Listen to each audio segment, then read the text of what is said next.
Hello and welcome back to another OmniHeroes video. In this video, hopefully, we're going to do a couple more stages than 5, which took me 40 minutes last time. It is what it is. So let's jump right into it. Now, I have already completed 26, and that is with the help of Elisha. I just needed to get that short out there just to show how powerful Elisha really is.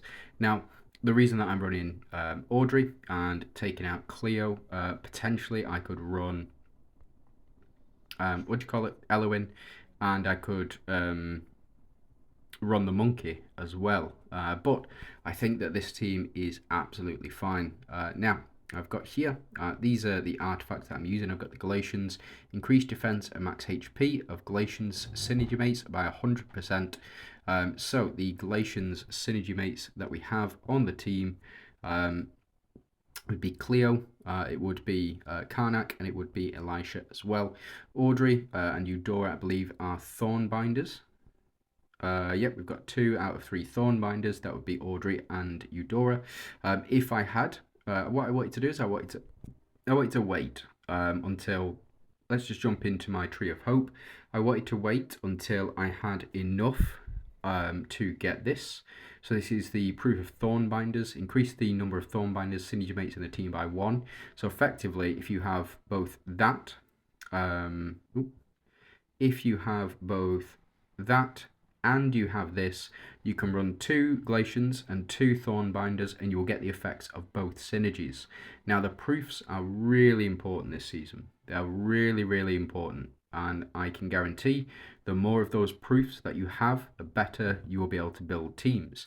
So effectively, you could build a team with 1 Mystifier in it, 1 Ethereal, 1 Glorian, 1 Avenger, and 1 Dooms in it. And if you had all of the proofs active, then you would be in for a very powerful team, and you could build all of your teams like that. So having all of those proofs active is a very good strategy. For now, we do need 2 out of 3 Thornbinders. So what I'm going to do is just take out Cleo, and I'm going to put in another Thornbinder in the form of Wukong, so that we do have the 75% damage reduction, and we also get all allies have a 33% chance to negate damage completely with this active as well. So just having this team here, I think is absolutely fine. And then this is Thornbinders as well. So we do have Elma, Astrid, Gaia, Seraphina, and Mulan. Astrid, Mulan, Gaia will all have the Mistfires synergies active. We do have Seraphina, so every bit of healing that we receive will also increase our attack and defense, and Elma is there for pure survivability. We want these back 3 to survive for as long as possible, and the only way that effectively we can die is if Elma disappears. Which he won't do. So I think it's a pretty sure bet, and I think these are the units that I'm going to use to power through. So we are already 3 minutes in, and I've already divulged as many of my secrets as I can. So we'll jump in. Now, don't worry, your screen's not frozen. I'm still talking. This is just the game as it stands. I did have a comment from Mr. Swagger. He pointed out that is actually just the Mystifiers. If you have a Mystifiers synergy active, it's got to count all of the corrode synergies that are applied, and it's got to apply them first over the course of those 15 rounds, and then do the damage calculations and all that. So that is what is potentially taking up all of the time, is that Mystifier synergy. So if you don't want that lag, don't run Mystifiers. It's a bit weird to think, to be honest. Not running Mystifiers in this meta, especially. Mystifier is very good in PvP because of that banish effect. The banish effect has been nerfed quite recently, and I do rather enjoy it. Look at that, Eudora and Elisha. What a combo! What a combo! I don't think we can be killed right now. Not anymore. Not since. Not since Elisha was introduced to Ethereals. I still don't like that animation. T pointed out, so somebody in the comments and T on the Discord, she pointed out that it looks like they've just got a small, like a very small version of an icicle, and just zoop, expanded it out, and that's why it's so pixelated. And I think it's fair. I think that is basically exactly what they've done. Now, what we could have done is change up this stun relic or the hammer, and we could have replaced it with Wukong's gourd. I think that's probably for the best, but again, I don't think it's completely necessary, especially with all of the attack and HP increases that we're getting from Elisha. They just go up and up and up and up, especially when Eudora attacks like that. So again, we'll see this again. So we can't go up any further because that is the max that we can reach. So we've got 50 stacks of HP increase, and we've got 50 stacks of attack increase. Now, the max attack increase that Elisha can give is, what is it now? I think it is 10 million. And the max HP increase is 2,500. So currently we're sitting at 2,500 attack increase. Defense increase. HP increase, which is going to be really, really powerful for the entire team. But again, we'll just see how much damage we're actually able to do. We're actually able to put out here. I think it should be enough. Like Eudora's doing 25 million per hit, and we're only on round 3. Karnak, he's doing 13,000 million as well. So really, really powerful stuff. I think we do need the Awaken trigger to activate, and that is for the Mystifiers, I think. But again, I don't think we need to include a Mystifier in this lineup. I think it's a perfectly fine team. Potentially what we could do as well. Ooh, maybe not. Maybe not. Maybe we're not doing enough damage. But again, it's why I had Cleo in the same spot as Wukong, just to pump up the numbers as much as we could. So let's go ahead and see how much Elisha's doing here. Yeah, so she's not doing as much as Eudora, but we are getting the double ultimate, which is doing quite a bit here, putting in a lot of work. So let's go ahead and see. Yeah, I think potentially changing this defense and max HP out for an attack increase would probably be for the better. So I think we can go ahead and skip this. It's either going to take up to 15 rounds to win, or we're not going to win. We're not going to do enough damage. Yeah, I didn't think we were. It is partially due to the shielding and the HP increase that we've got. So let's go ahead and take you out. Let's go ahead and pop.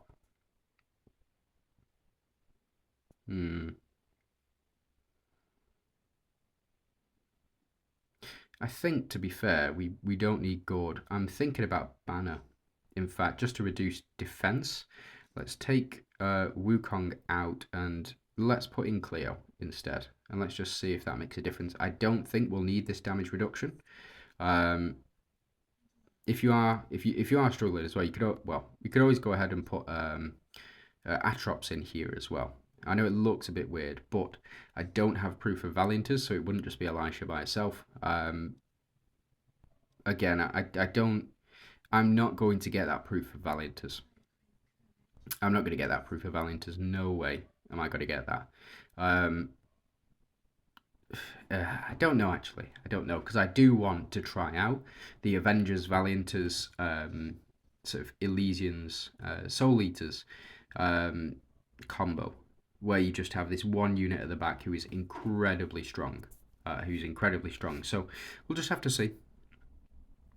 Again, we'll see how much damage we're actually doing, especially with the attack increase from Cleo.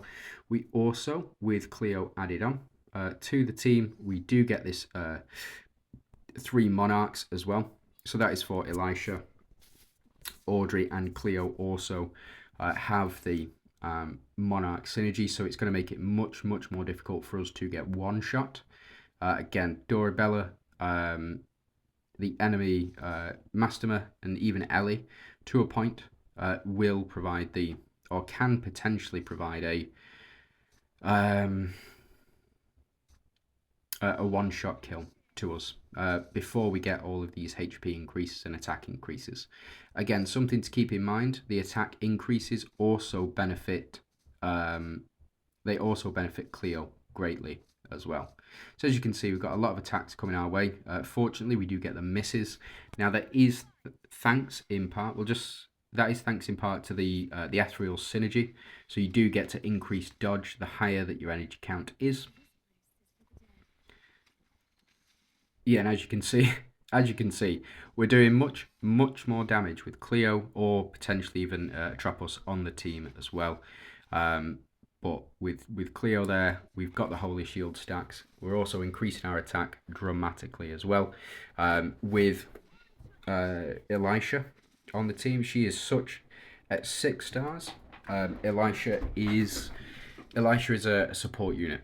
100% Elisha is a support unit at 6 stars. The HP increases and the attack increases as well. Really buff up that team. They really do. As you can see, we get a lot of misses, but even when we do get hit, that's a lot of damage that we're taking. So as you can see, Audrey now taking much less damage. And our team just not able to die because our HP pool is so large. They just can't do anything about it. And we're doing so much damage as well. So look at this. Look at that damage number from Elisha there. It's just mental. She's outputting more damage than Eudora. She's outputting more damage than Audrey. It is in part thanks to the, what do you call it? It is in part, double from Garnak as well. Again, it's in part to the seasonal synergy activation that she has. In that, I think she gets a 74% increase if you get her up to 7 stars, and if you get her up to 9 stars, she gets a 107% increase. So if you get her up to 9 stars this season, she's going to be putting out massive damage on that second attack and on the first attack as well. But for now, I think we can go ahead and safely skip through. This team, again, I've been really enjoying this team, and I've been considering it for a World Arena team as well. Just having Cleo, Audrey, and the 3 ethereals at the back there. I think it's going to be so powerful. Like we've just effectively taken out Karnak, and now we've just got these front 2 units to go. And a lot of the damage was going to the back row anyway. With Elisha, we've got Eudora to attack, and then Karnak to attack as well. So we get 3 attacks from Eudora. Yeah, she's just building up those damage numbers, just mental. Yeah, there we go, perfect. Right, okay, and then this next team, we are going to sit through this one, and then we'll push as far as we can go.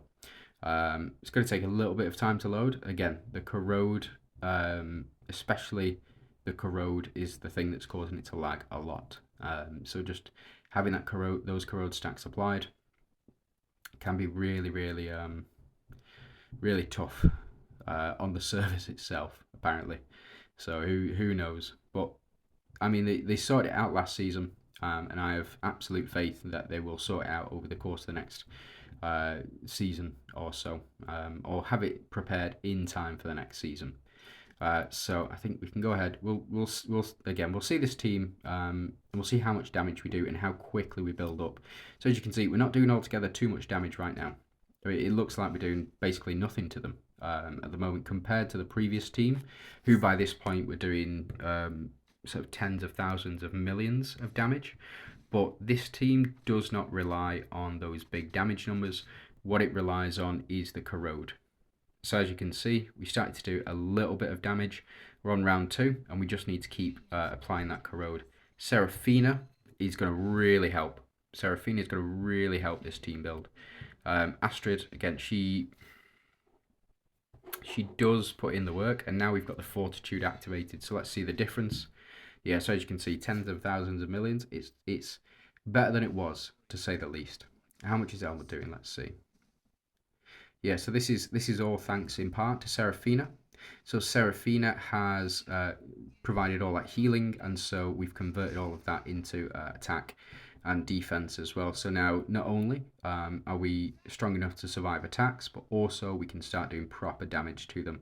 Again, it doesn't look like we're doing altogether too much at the moment, but you'll see at the end of the round, so when we go into round 3, it's going to be absolutely mental damage. Like, they've healed it all the way back up at the moment, and that's with thanks to Karnak and Katrina on the enemy team. But again, it's the corrode damage that is the major issue.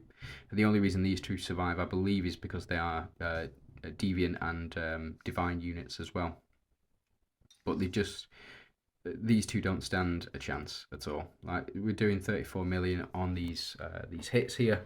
You know, we don't even have a Cleo. We don't have an Atrox on the team buffing us up. We just have Gaia. Gaia's really, really impressed me over the course of the season. More than Arthur, more than no, Elisha at 6 stars. She impressed me the most. She has the most impact for me. She has the most impact anyway on the team. Out of the 3 new units, she has the most impact here. So we'll just keep pushing through. I think we can go ahead and skip these matches, and we'll just go ahead and see how far we can push on here. If it loads. There we go. So we're in. And again, round 5, it's not so bad. It's, you know, these teams take time to build up, which is what I quite enjoy about them, to be honest. Which is why they may not be viable for PvP, is because they take a while to ramp up. But round 4 is more than fine for this level of content. So it's supposed to be the highest level of content, and with the current season synergies, and now that everybody's got a bit more of a grasp on how these seasonal synergies interact with each other, it's just top notch. For me, anyway, I really enjoy experimenting with all of the different teams that you can run, experimenting with the different synergies that are involved. Like I was mentioning before, the Avengers, Valianters, Soul Eater, Mystic Fountain shenanigans that I think is going to be quite effective. The only thing holding it back, again, is, for me, is the banish mechanic. The banish mechanic and the freeze mechanic. If your entire team is frozen, you've just got no chance. You know, you've just got no chance. There's just nothing you can do, because your units can't take action, and there's no hard counter to it. So I think potentially they're going to release a new unit next season to counter it, to counter that particular synergy. There's 3 things that I think are quite toxic so far this season. First thing is, like I said, the freeze mechanic. It is what it is. Second thing is the banish mechanic. Just removing units from play. Just not. I don't think it's very fun for anybody. Especially if I think it gives people a chance. Most definitely, I think it gives people a chance. One sec. This is going to be a tough match. So let me take my camera off for just a second. And what I'm going to do is I'm going to skip through 5 rounds on this one. That's fine. And let me go ahead and check the stats. It looks like Elisha and Eudora to do the most. And how much healing? Quite a bit, actually. And damage taken. And what I'm going to do, just share that with my guild. And the reason that I'm going to share that with my guild is so that I can... There we go. Is so that I can make a short out of it. Because I always like looking back on those sort of interesting matches where a couple of my units do die, and it seems like a bit of a struggle. I want to look back on it, and I want to see what the problem was. But right now I just don't have the time, if that makes sense. So I think what we'll do is we'll get up to 35, and then that's where we'll stop. We do still have 10 days left to complete this event. Now I'm sure by the end of those 10 days I'm going to be much stronger. So again, you know, I think it's a bit weird. I think it's a bit weird why they have a leaderboard. Let's just jump out here. So I jump into Hall of Fame rankings here. I mean, I think you get a reward, earned reward, yeah. So you get this cool avatar, and you get 4,000 diamonds. Then 1,000 diamonds if you rank 11 to 100. But again, as it stands at the moment, rushing through to get 1,000 diamonds, I don't think it's worth it for me personally. There's loads of people who've completed Hell 100 already. Looks like it goes up to 80. Yeah, so 80 at the moment. But again, for me, it's not worth it.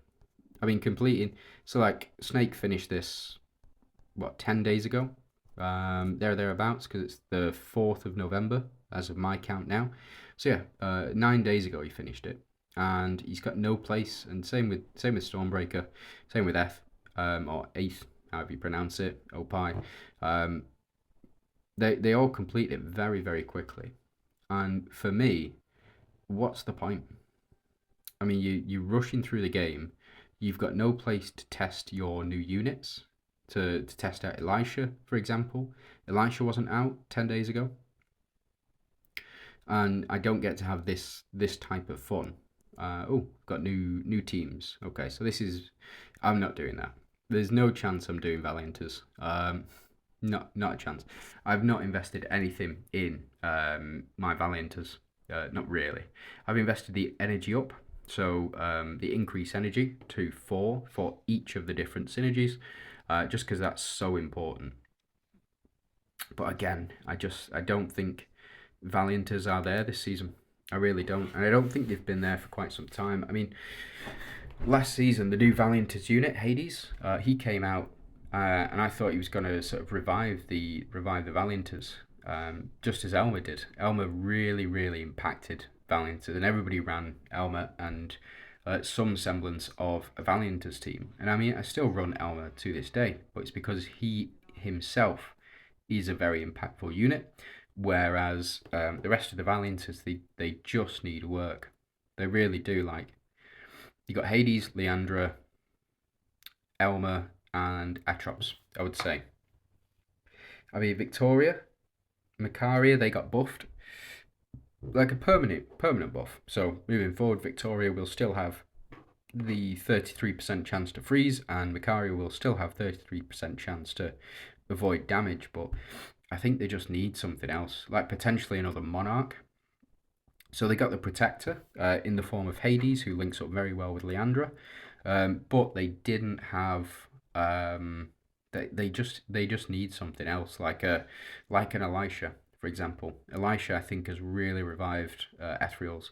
I'm running Elisha and the. So I'm running Elisha and the Ethereals team in Yggdrasil at the moment. I've not run that team in months at this point.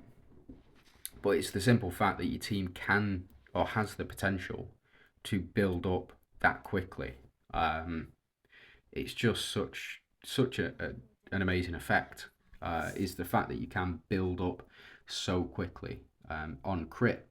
Now again, the problem with it, and I've seen this in Yggdrasil, specifically against stronger opponents, if you get one shot from an enemy Eudora who has the skin, so if your opponent has the Eudora skin, that's it. You know, that is it. You can't really do very much about it.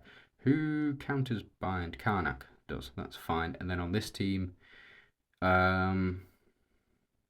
nobody counters bind. So I think we are going to have to take out. Oh, I don't want to.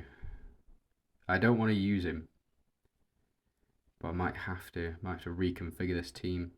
I might need to use Hades specifically, so bear with me. Keep you in, and we'll pop in you, and we'll pop in you. We'll switch you two round. No, I can't do that. I need somebody on that back row who's going to do damage. But Hades does counter. It doesn't say it here, but Hades does, and Lee does as well. So potentially I could take out Seraphina and pop Lee in, but I don't think that's a viable option. So let's change these up to our Valianters relics. Speaking about Valianters, and then chatting Macca about them, and then lo and behold, here they are, having to use them on 35. Ugh, disgusting. But let's go ahead and see. So we do have our Mistfires synergy activated. We have our Glorians synergy activated. We have, I think this will be fine. Yeah, 13 rounds though, flipping heck. Now we play the waiting game. Yes, let's see this one in action. And I'm gonna share this one. So let me undo my camera. Oh, we can banish. Flipping heck, I didn't know we could banish. Why am I not just running a full mist team? That doesn't make sense. Look at that. Halfway there. Not even removed the banish yet. So it's when we get up to 150 energy. Now, again, if you pump everything into your Valianters, then this effect's going to become really strong. Problem is, as you can see here, we'll remove the bind, sure, but we've used up all of our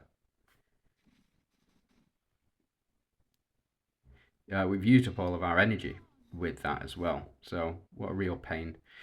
We do steal as well because we do have Phantom Illusion effect applied with the Valiant's perk. So effectively, we've removed all but one of the enemy units, and we just need to beat. So we just need to beat Ellie now, and Sal as well. Phantom Illusion doesn't last for altogether too long, but seems to have worked out quite well. And we are being pumped up quite a bit as well. So it's doing a fair amount of damage. We do apply the Phantom Illusion effect again, and then the bind is kicking in. So we just need Hades to act, unfortunately. It is what it is. So it might take a little bit longer than I would have liked, but again, we should see Elma return, because look, we try and get to up to 150 energy, and bind has been reapplied. That's absolutely fine. But again, we're just not getting up to this 150 mark for our team to come back. And we do get the Phantom Illusion effect again.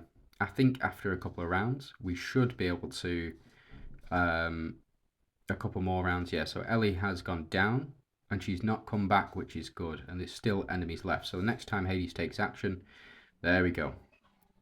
So that's kind of the point of that build, is to steal as many enemies as you can. And having Hades in that back slot, as well as a unit to bolster him, like Elma, like Atropos, it is a very powerful effect. So let's have a look here. Yeah, Hades to do the most, of course. Damage, healing wise, Atropos to heal, and this is how much health they had, but not really, because we stole a lot of them, if you just remember that. So yeah, let me go ahead and share that to the guild, and then I think that's where we're going to leave it. We're up to 28 minutes now, so let me know what you think. If you can subscribe, be really appreciated. Trying to get to that 800 subscriber mark, so jump in with me for more content, for more OmniHeroes content, and then yeah, let me know how it goes. You have a good day.